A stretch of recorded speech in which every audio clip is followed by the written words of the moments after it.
Hello दोस्तों। तो कैसे हैं आप लोग। तो भाई साहब न्यू ईयर आने वाला है, तो आज तारीख है 31 दिसंबर। तो हमने प्लान किया कि क्यों ना नए साल की शुरुआत महाकालेश्वर के दर्शन से करते हैं। तो इस वीडियो में आपको कंप्लीट डिटेलिंग मिलने वाली है महाकालेश्वर की। और इस वीडियो में मैं आपको बताने वाला हूँ क्या इजी प्रोसेस है महाकालेश्वर दर्शन का। तो हमारे साथ बने रहें और इस कंप्लीट वीडियो को देखें ताकि आपको आइडिया हो जाएगा आप कैसे महाकालेश्वर का दर्शन कर सकते हो। तो चलो, मैं किसी भी ट्रिप की शुरुआत श्री राम और हनुमान जी के दर्शन से करता हूँ। तो ये वो मंदिर है जहाँ पे मैं हर बार दर्शन करता हूँ और फिर इसी के साथ हम उज्जैन का सफ़र शुरू करते हैं। तो चलो, पूरी नाइट व्यू का हाईवे का हमने आनंद लिया और सीधा पहुँच जाते हैं उज्जैन। उज्जैन जाने के दरमियान में, क्योंकि ये ठंडी का टाइम है, तो काफ़ी फॉग मिला रास्ते में। कई टोल को हमने क्रॉस किया और फिर सीधा 1 तारीख की सुबह सुबह हम उज्जैन पहुंच जाते हैं। उज्जैन जाने के साथ साथ आप देख रहे होंगे ये 1 तारीख यानी कि 1 जनवरी 2025 जाते के साथ हमने रूम लिया। रूम लेकर चेक इन करके फ्रेश होकर हम सीधा जो हमारा नियरेस्ट मार्ग था मंदिर जाने का, वहाँ पे हम चल दिए। तो चलो, और मैं आपको आगे बताता हूँ क्या प्रोसेस है। हर हर महादेव। उज्जैन पहुंचकर आप किसी भी लोकेशन पे होटल लेते हो मंदिर के पास में, तो वहाँ से कई सारे लोकेशंस होते हैं जो मंदिर मार्ग को जाते हैं। जो आपके नियरेस्ट है आप वहाँ से मंदिर को जा सकते हो। तो चलो, अब मैं आपको आगे बताता हूँ। रास्ते में आपको कई सारे बच्चे या लेडीज़ मिल जाते हैं जो आपको अष्टगंध या फिर चंदन का तिलक लगाते हैं। तो आप वो लगाकर आप अपने महादेव की ट्रिप को एंजॉय कर सकते हो। आप इस धार्मिक जो एक भावना के साथ आप जा रहे हो उसको आप बहुत अच्छे से महसूस कर सकते हो। इसी के साथ हम लाइव दर्शन कर रहे हैं काफ़ी दूर से ही। तो मंदिर के दूर से ही आपको लाइव दर्शन देखने को मिल जाता है। श्रद्धालु अपने श्रद्धा अनुसार कोई मस्तक टेकते हुए जाता है, कोई साक्षात दंडोत करते हुए जाते हैं। तो इन सब चीज़ों को देखते हुए अब हम आगे बढ़ते हैं। जैसा कि मैं आपको बताना चाहता हूँ, मंदिर में दर्शन करने के 2-3 तरीके हैं। अगर आप सामान्य लाइन से दर्शन करना चाहते हो तो वो उसके लिए कोई टेंशन नहीं है, आप कभी भी जाओ दर्शन कर सकते हो, जो टाइम शेड्यूल है। दूसरा होता है वीआईपी दर्शन। तो वीआईपी दर्शन के लिए आपको 250 रुपये की कूपन मिलती है। आगे चल के मैं दिखाऊंगा आपको वीडियो में। बड़ा गणेश जी करके एक मंदिर है, यहाँ पे गणेश जी की काफ़ी बड़ी प्रतिमा है। उसी के सामने आपको काउंटर बने हुए हैं, 250 रुपये प्रवेश द्वार शीघ्र दर्शन के। वहाँ उसके माध्यम से काउंटर पे टिकट कटा के आप दर्शन कर सकते हो। और तीसरा प्रोसेस है कि आप उज्जैन टेम्पल के वेबसाइट पे जाकर बुकिंग करा सकते हो भस्म आरती की या फिर गर्भगृह में जाने की, प्रवेश करने की। तो उन सब चीज़ों की बुकिंग की जो डिटेलिंग होने वाली है, जो लिंक होने वाली है, मैं आपको डिस्क्रिप्शन में प्रोवाइड कर दूंगा ताकि आप इजीली बुकिंग करा सकें। जैसा कि मैंने बताया था, शीघ्र दर्शन काउंटर जो कि 250 रुपये पर पर्सन की होने वाली है, आप इजीली दर्शन कर सकते हो। ये बड़ा गणेश जी मंदिर है, तो इसी के सामने शीघ्र दर्शन काउंटर है। यहाँ से आप टिकट लेकर आप इजीली दर्शन कर सकते हो बिना लाइन में लगे हुए। तो इन सब चीज़ों के साथ अब हम आगे बढ़ते हैं और आप रास्ते को देखो, रास्ते को समझो, ताकि आप जब आप जाओ तो आपको इजी हो महाकालेश्वर दर्शन में। तो चलो आगे चलते हैं। मंदिर के पास कई सारे लोकेशंस बने हुए हैं जहां पे आप अपने स्लीपर एंड शूज़ को सिक्योरली रखवा सकते हो, जिसका कोई भी चार्जेस नहीं होता है। इसी के साथ ही हम मंदिर के वो मुख्य मार्ग पे पहुंच गए हैं जहाँ पे सारी रास्ते आकर मिलते हैं और सामने लेफ़्ट साइड पे आपको मंदिर दिखेगा। तो ये 1 जनवरी 2025 का खूबसूरत दर्शन महाकालेश्वर।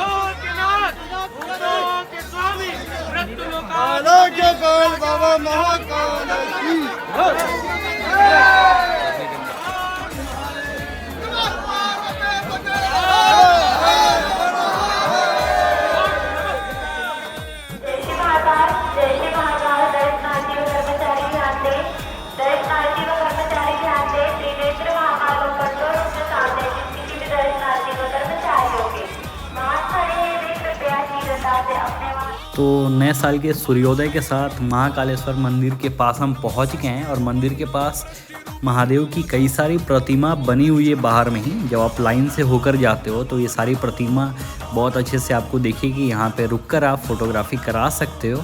और मंदिर के प्रांगण में हम प्रवेश कर चुके हैं और अब हम इन्हीं रास्तों के साथ लाइन में लगकर आगे जाएंगे और मंदिर के जो गर्भगृह है, ये सामने आप देख रहे होंगे नंदी मंडप है, तो मंदिर के गर्भगृह का बाहर का लोकेशन है ये। सामने से हमें दर्शन होंगे अभी, तो अब मैं दर्शन करने के बाद आगे मिलता हूँ ताकि मैं भी अच्छे से दर्शन कर सकूँ। तो हमारा दर्शन बहुत अच्छे से हो गया है महाकालेश्वर का नए साल के पहले दिन में।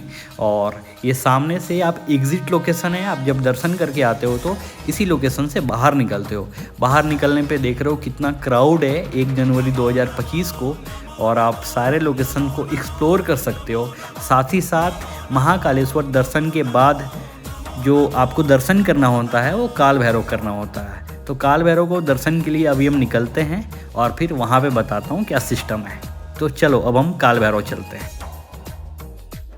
महाकालेश्वर दर्शन के बाद हमने उज्जैन की शाही कुल्हड़ दूध का लुत्फ़ उठाया और काफ़ी टेस्टी थी ये। इसी के साथ हमने महाकालेश्वर का अंतिम दर्शन किया यहाँ पे। उसके बाद सीधा हम चल पड़े काल भैरव दर्शन के लिए। तो अब चलो चलते हैं। महाकालेश्वर मंदिर से महज 5 से 7 किलोमीटर की दूरी पे काल भैरव जी का मंदिर है, तो अब हम वहाँ चलने वाले हैं। और ऐसा कहा जाता है कि अगर आप उज्जैन महाकालेश्वर के दर्शन के लिए आ रहे हो तो महाकालेश्वर के दर्शन के पश्चात आपको काल भैरव का दर्शन करना अनिवार्य होता है, नहीं तो ये आपका दर्शन अधूरा रहता है। इसलिए हम सीधा अब महाकालेश्वर के बाद काल भैरव चलते हैं। और ये काल भैरव जी का पार्किंग लोकेशन है, चूँकि ये 1 जनवरी का टाइम है, काफ़ी क्राउड होती है यहाँ पे, तो ये पार्किंग लोकेशन है। यहाँ पे आपको गाड़ी पार्क करनी होती है और हमने भी गाड़ी को पार्क किया। पार्किंग चार्ज कुछ भी नहीं होता। यहाँ के जो लोकल हैं, जो प्रसाद की दुकान लगाते हैं, उनसे आप प्रसाद लेते हो तो आपको कोई चार्ज पे नहीं करना होता है। तो चलो अब सीधा चलते हैं हम पार्किंग लोकेशन से काल भैरव की दर्शन करने।